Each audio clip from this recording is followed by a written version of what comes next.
What's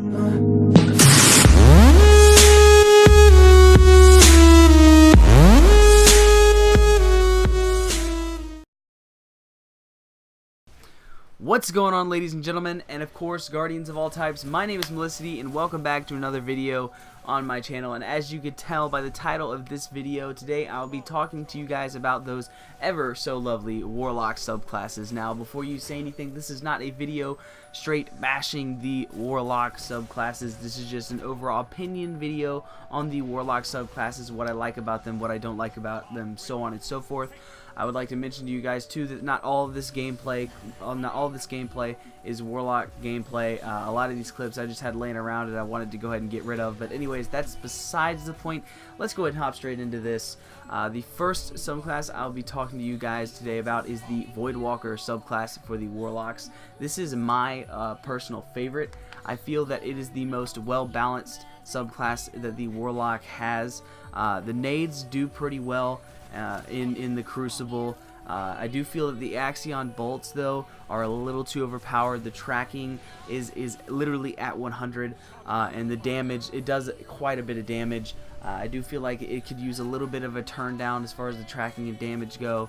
I mean, the damage pretty much leaves you one shot for the enemy team. The other two nades are okay, I should say, and of course the scatter nades with nothing manacles are great. Those things will tear you up, but that's only with the exotic gauntlets. The super itself is a pretty self-explanatory super. The Nova Bomb, it's a hit or miss super, and that's what I love about it. It's not too overwhelming and not too overpowered. Me personally, when I use Nova Bomb, I like to break it down into 3 projectiles and rock the tracking ability that the subclass has. The melee itself always comes in handy. The lifesteal I like a lot. I don't have any complaints about that. I feel like that a lot of people don't really complain about it much at all. Overall, the Warlock subclass, as I said, is my favorite, and I feel like that if it is the most balanced, and I feel like that if you just started the game or maybe made a Warlock character and you want to play a Warlock, that is the subclass that you really want to start off with. That is the subclass I would recommend. But anyways, let's go ahead and jump into the Sunsinger subclass. Now, the Sunsinger subclass I feel is a very creative subclass. It fits the Warlock super well, and as you all know or may not know, this subclass has already been hit pretty hard by Bungie. It is definitely not something that it used to be.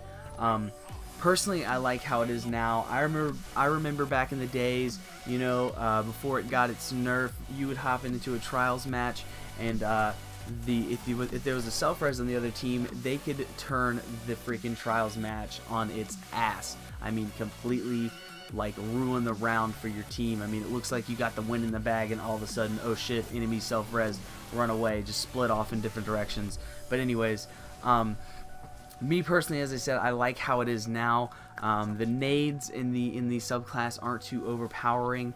The nades I'd recommend that you engage an enemy with instead of actually trying to get the kill with it. Other than the fusion nades, the sticky nades as other people call them, the fusion nades are a little repetitive, and I don't feel that they're too OP though.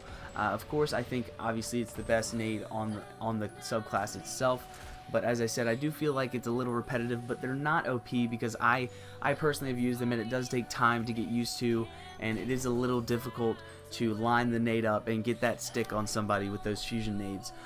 Me personally, I think the super itself is pretty weak. I think it could use a little bit of an armor buff, but that's my personal opinion. I just feel like when you use the super itself, the radiance, I feel like that you shouldn't be put down as easily as you can be. I don't feel like a sniper should be able to one-shot, headshot you out of the super entirely.